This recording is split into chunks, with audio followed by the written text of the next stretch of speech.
Hi, everyone. I'm so excited for this historic episode of Tigress, the podcast, where I have my first guest ever. We are in studio in Times Square, and guess who's joining me? Ameya Okamoto, my fabulous sister, who is currently in art school in Chicago, her first year there, and yeah, she's visiting me for the next couple weeks. Ameya, welcome to Tigress. Thank you. How are you feeling? I'm feeling good. Just got off the plane, a little unexpected, but glad to be a part of this historic moment for Tigress. And are you feeling nervous? A little bit. Why? You're like the most unfiltered. I am the most extroverted Okamoto. You are. Fun fact. Claim that. I fully claim that. No, it's been a while since I've been doing interviews and stuff. I mean, it's even kind of weird that I can say that, but yeah, I feel like I haven't been in front of a camera in a while. And do I make you nervous? Yeah, really. I mean, my whole life, we could talk about so much more, but my whole life has been so much being, Nadya's sister or being the younger sister, because I'm only 2 years younger than you. Mm-hmm. So much of our lives, I feel like we've definitely had a lot of comparison, whether that's in the world, in school, in families or whatever. So it's been huge the past 5 years to really like come into my own and like start having my own like, I really don't want to use the word branding. No, you can say brand. But like kind of having everybody's a personal brand, you know? That's so Gen Z disgusting. Yeah, like having my own brand or a lot of big moments. Like I remember when we went to LA in 2019. Maybe. I did this workshop and like in LA and we were both flown out for like a separate, like for this one event, and I didn't realize that we were both invited for the longest time. And then you were like, oh, I'm going to LA this weekend. And I was like, oh, me too. And we got there. Nobody knew we were sisters for the longest time. And that was like super weird at 19 years old for the first time to be like, holy shit, like that's Ameya's sister. Like you're not in my shadow. Yeah, or I'm not in your domain, like, or realizing I can have my own domain in the world was really weird because I think we grew up our whole lives being so just like compared. Entwined. And not even compared, just like so entwined with each other's lives. Very trauma bonded. Is that what it is? Yeah, that's definitely what it is. I mean, I feel like, we've kind of alluded to this on social media when people ask us like, oh, you guys seem like you're best friends, which we are, but it's also kind of new in many ways. I'm your best friend. Yeah. Okay. I'm not her best friend. No, I'm kidding. She's my best friend. I'm kidding. But, I think people look at our family and they're like, you're so happy. It's so wonderful. There's a lot of like goals. Y'all are my favorite sisters. When people are like, can I be the fourth sister? I'm like, I don't know if you want to be. You got to earn that. And that is a lot of shit you have to go through to earn that. But I feel like there's also this kind of dark side of our history, which is that Ameya and I didn't talk for years, really. No. And I think that there was a lot of resentment and a lot of, our childhood trauma and history of being compared to each other. And I think whenever people hear that, they're like, oh my gosh, that's so sad. But I do feel like, to what you were saying before, I kind of look at it and I was like, it was really sad, but it kind of felt like what we needed, it was like what I think I needed to like understand who you were, to have our strong relationship now. I feel like you needed that time where like I was not there, right? Absolutely. And like you could find your voice and your personal brand or whatever we call it. And I feel like in many ways too, I feel like I had to unlearn a lot of the like borderline and toxic traits of being like a big sister, of being like, these are my sisters. Because I think that was a lot of my trauma, was being like, I'm a big sister, I'm defined by that, and anything that happens to me or my sisters is on me, and it made me very controlling, and I think a big personality in that. And I think that was a lot of what I feel like I had to unlearn. And it really has been only I think the last year. I mean, we could go into a whole discussion on the borderline and how that affected our relationship. Well, I want to hear about it. Yeah, let's be open about it. I think you tapped in, how open? But I think we've tapped into two things. Is like, the one thing is that I needed to individuate. And I think that is not unique to me. That's not unique to our relationship. I think it's pretty standard for a lot of people in, trauma bonded relationships, or especially middle children, especially when you're close in age to an oldest sibling.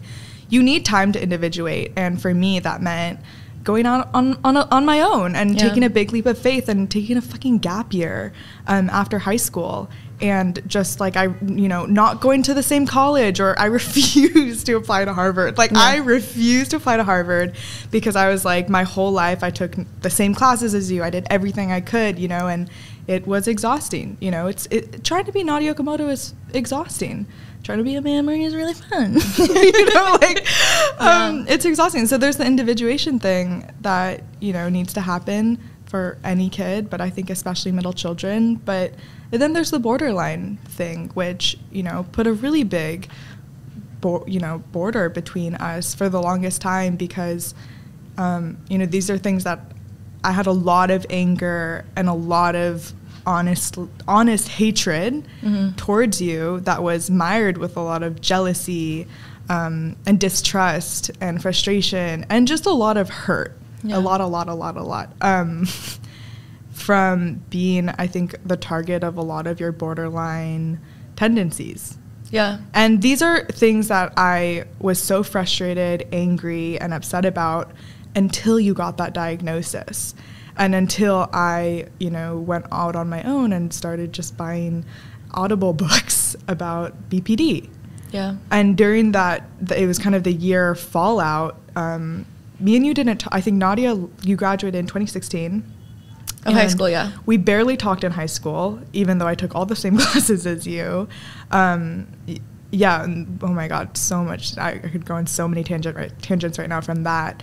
And then after you graduated, we did not talk. 2017, 2018, I graduated in 2018. We kind of talked in 2019, and then 2020. I honestly think it was like 7 years because it was a long time. And I actually I'm really proud of us for sitting here and having this conversation because I think that even for me, knowing I have borderline, I have so much guilt about like the hurt I caused other people, and it makes me angry at myself, but then I kind of then channel that anger back out, and I think it makes me kind of a mean person. And I think, borderline personality disorder is something I was diagnosed with, a year and a half ago, basically. So, which kind of coincides with when you and I started talking again. Yeah. And I think that borderline has this reputation of being the diagnosis where you can't hold relationships healthily with the people around you, and it makes you like a toxic kind of rough person to be around and a really hard person to have stable relationships with. And I think that for me, like when I got diagnosed, the narrative was like, oh my gosh, I'm so sorry, this is awful. But I think in many ways, and actually really highlighted by our relationship, having that diagnosis was everything because it kind of put into perspective, like, why am I the way that I am? But it also gave us both vocabulary to be like, okay, that self-hatred that I have, right, is very much something that consumed me. Yeah. And I think you were also going through so much on your own. And, we don't have to go too deep into this too, but I feel like, for us, it was very much the first decade of our relationship after you were born, right? And, toddler to age 13. We were super close, right? But it was very much a relationship of like, I am your big sister, right? And I am to protect you, and I am supposed to set an example for you, right? And whether or not I did protect you well was like, I think we had a common enemy of like the chaos in the house or the chaos around us. Or protecting Issa, protecting our little sister, and protecting mom. Yeah. But I think that what really kind of broke us was when I started experiencing more trauma with dad and with dating, my first like relationships with scary men. And then you were partially hospitalized. That's okay. Yeah, before we go there, it's interesting though. It's somebody during the whole, I'm going to use the word like this word lightly, but the fallout of your diagnosis was a lot of clarity for me.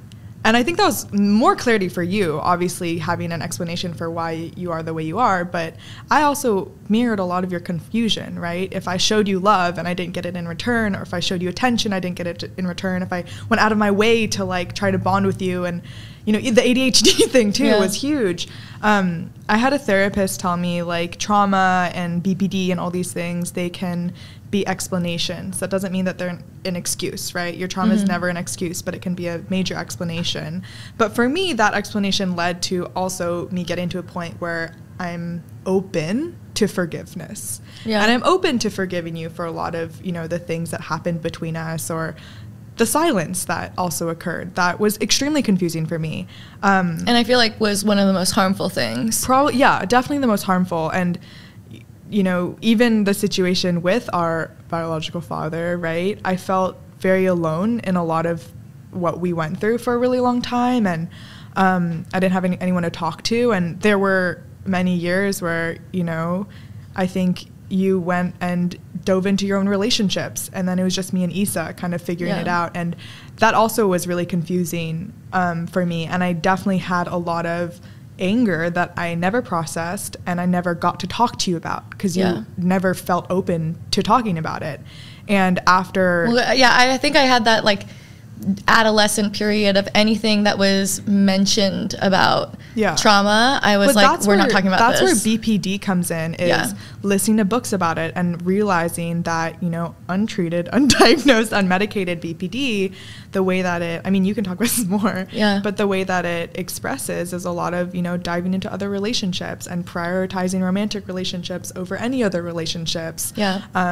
And getting carried away with things when you're not aware of your tendencies. Yeah, it's a very obsessive diagnosis. I also think that it's a very black and white diagnosis, right? Which is, again, to me, I don't bring it up as an excuse, but I do think it helps explain a lot of, to be conscious of, right? Like, I think that for me and you, because you were such a close relationship of mine, it was very black and white. It was like we were either best friends all the time, or it was like we're not talking, right? And I think that... But that's also a dynamic constructed by our family. Yeah, we have that in our family. There's a lot of being disowned in our family. Or you're 100% or you're not 100%. Yeah. And I think for me, because we went through so many periods of, you know, being the only person who I trust and the only person I had through so much shit, to also being the person that I couldn't even look at for years, you know, it was flip-flopping between those two. And we're still working through it. Yeah, like, it's really weird to be able to text you on a 2 p.m. on a Thursday and get a response and be like, oh, like, I have a sister. I forgot, you know? Well, and I think that also, like,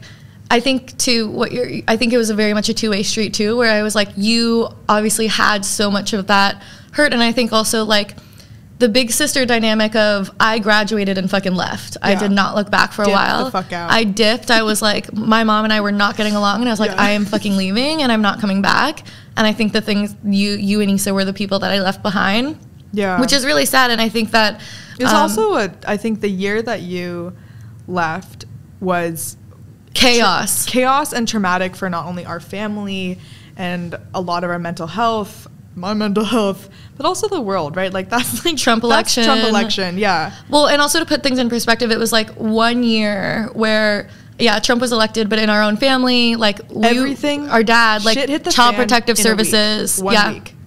Yeah. Child Protective Services stepped in. Ameya was partially hospitalized for an eating disorder. Yep. I was, you know, about to be pulled out of school for PTSD. And then you got into Harvard early. I got into Harvard early. Within a week. Like, all within a week. And it was crazy. And I mean, I feel like, okay, so one thing I really wanted to kind of talk about with you too is this, like, finding your individual voice and also learning not to compete, because I think that's something that I think about a lot in the context of even, like, the feminist movement, but also even as a case study, our family, is this idea of, like, women supporting women and celebrating each other's successes. And I think that while our family is still working on this and, like, we're really good at supporting each other and being like, you go do you go do this, I do think that there was this weird competitive dynamic that both of our parents unintentionally fostered, which is, like, we can each only be one thing and we each own something that others cannot own, right? And whether that was a label, identity, favorite color. Like, we used to get into these huge fights where I was like, my favorite color is purple, and Ameya was like,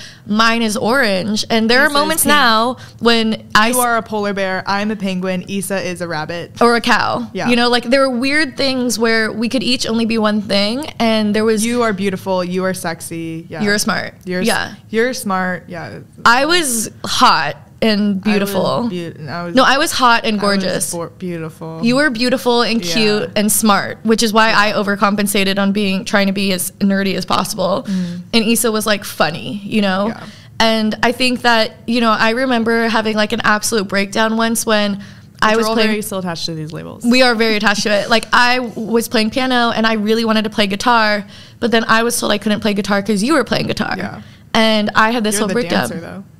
Well, yeah, and there's these labels, but I think also even now, like, Nadya's the neurotic entrepreneur, Ameya's the artist, and Issa's the singer. Like, these are things that I think our mom lovingly but unintentionally kind of puts us into buckets of. But as young kids, I think it really fostered this kind of competition, right? Which is, you can succeed in something, but you can't succeed in the thing that I'm succeeding in. And I think that that's something, to be honest, that I really felt like was an unhealthy dynamic that led to a lot of tension.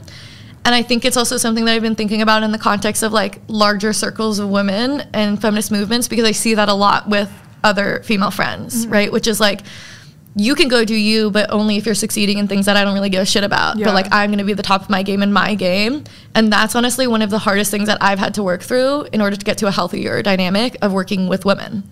I'm thinking maybe I am still working through it now, because I think it's still a double-edged sword where those were 100% harmful labels, but what that translated to is, I think, something that a lot of Asian or immigrant, you know, kids go through is like, okay, you can go do this that I don't want you to do, but if you do it, you have to do it really freaking well.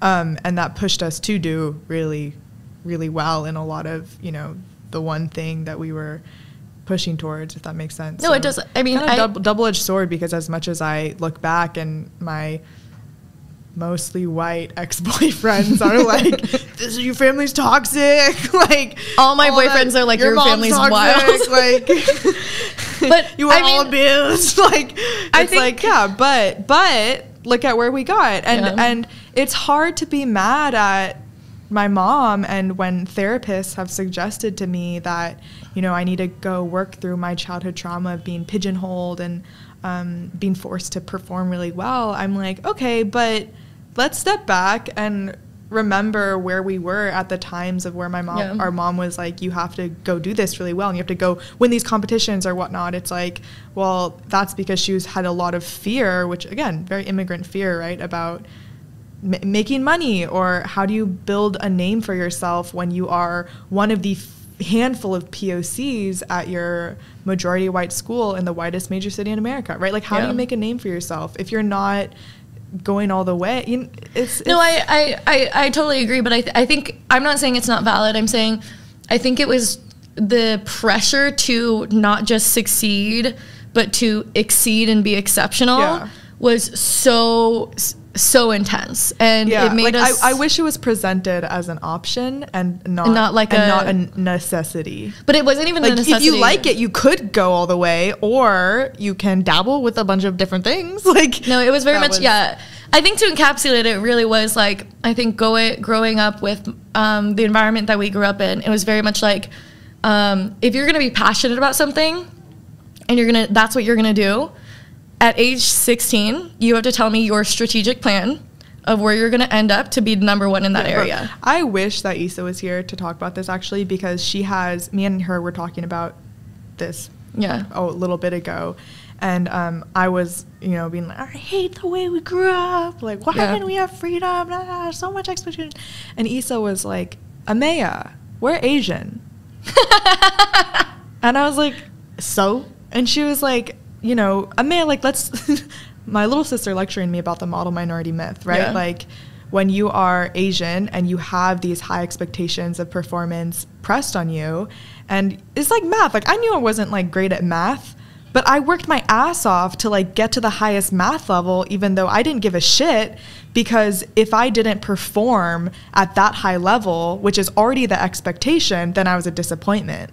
Right, you have anything below exceptional, because you're already put at that expectation, is like expected and boring. So you have to perform even higher, right? Well, like, but if you're good at piano, we already expected you to be good at piano. So like, you better win that freaking concert. But I think that's where the anxiety comes from, which is like, and I think similarly, like my best friends who are, my best friends from high school who are white, because we went to a white high school, a lot of their reaction is like, why can't you just chill? And like, why can't you just recognize that what you've done is enough? And my thing is like, that's just not the way I was raised to think. I was raised to think, I'm here, but I don't care where I'm now, because what I'm really striving for is this 10x, you know? And I think it's like, that's honestly a behavior that I've had to really unlearn, because I think it's really unhealthy in the way that you end up living this life where you're constantly disappointed in yourself, and you're constantly like, why am I not where I could have been, you know? And I think that's something that I really had to dismantle.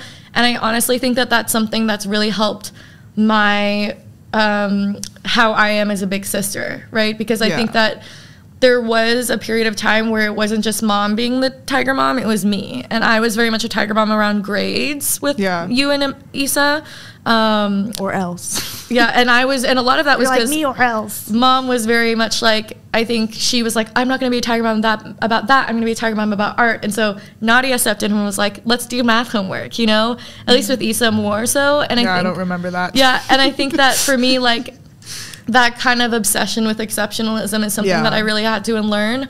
And I agree that in many ways it's cultural, but I also think that it's something that, like, I was so unhappy until I think I really started thinking through, I can just be in the present moment and be okay, and it's not gonna forfeit my ambition, you know? I can just be. And like, we can be friends, and it doesn't have to be about our career in the moment. We can be friends. And I think that's something I really had to think through. It's interesting, like, when you're talking about, oh, I have to do this, I have to succeed at this. It's like, well, why? Like, according to who? Like, are you... Because I feel like whenever I am worried I'm not measuring up to something, I'm comparing to the people around me, and I'm also worried about upsetting our mother. Yeah. So if you can let go of those two things, then you're like chilling.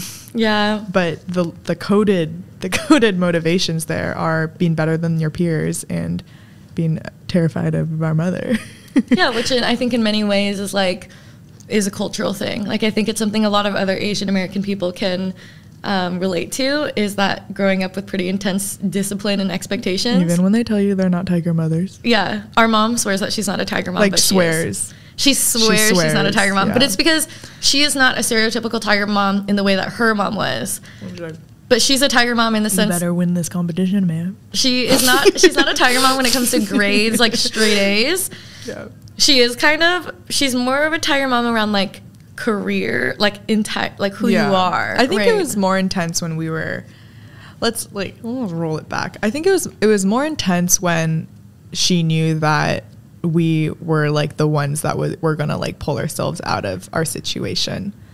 Yeah, and I think in many ways, like, I used to... Like, she couldn't support us financially, and what she could do was, like, force us to go financially support ourselves, which I think is more important for you and me when we were younger. Yeah.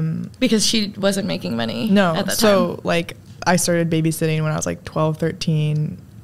We had an allowance for, like, half a year at one point or some shit, and then otherwise, like I have genuine confusion every time. We would have allowance and then we had to give it back. We would get an allowance, and then at the end of the month it'd be like, so you know that allowance. I need to go buy groceries. I need to go get groceries now. I have genuine confusion when Issa is like goes shopping with mom, or like literally. I mean, not to like I'm gonna get in so much trouble for bringing this up on the podcast, because I do get a little spoiled sometimes. But it's like, you go shopping and then mom will like buy Issa's shirt, and then you're like holding a shirt you want, and you're like, okay, let me pull out my credit card. Yeah. Like, I'll go pay for that on my own. For context, our mom is like doing well now. So well. She's so doing well. So well. But when Ameya and I were in high school, that was not the case. Like, you know, and we were talking a lot about this on social media. We were making all this content around like, we have Christmas presents, and mom got us like kind of something we really wanted. Presents. And like, that's a huge step, because I think for a lot of our Christmases, it was like, mom went to the dollar store and got us a ruler and some mechanical pencils. Not usually lead for the mechanical pencils, because those are too expensive. Oh my God, a Kumon book. Yeah, Kumon, like workbooks, because they were an educational investment. Yeah. And you got like a science kit if it was a really special year. Yeah, but those were so cool. Like, those, you know, where you like make the little jelly crystals. And every time you touch it, mom would be like, that's a really big treat. That's a really or she'd be like, so you're gonna go into med? You're gonna become a scientist? You're gonna become a medicine person. I mean, I think there's so much that we could talk about now, but I think that like, I wanted to just have like a little check-in, and I think that I also want to say I'm really proud of you, and I think you've become such an incredible like light in my life and also so many other people's lives. And I think again, like I mourn a lot of the time that we lost, but I also think that it was necessary time, because you've blossomed into this incredible artist and woman and friend. And while I may not be your best friend, I am. You are my best friend. You're my best friend. No way. No way. You're my best friend. Don't worry. But yeah, I love you very much, and I'm very proud of you. Thank you. And for all of y'all, no, equally right back at you. For everyone listening, you're listening to another episode of Tigress. We are back every single Wednesday, usually recording at the DCP studios in New York City. Huge thank you to my team, and my sisters are actually visiting for the next couple weeks, so you might hear quite a bit more from them. Bye, y'all.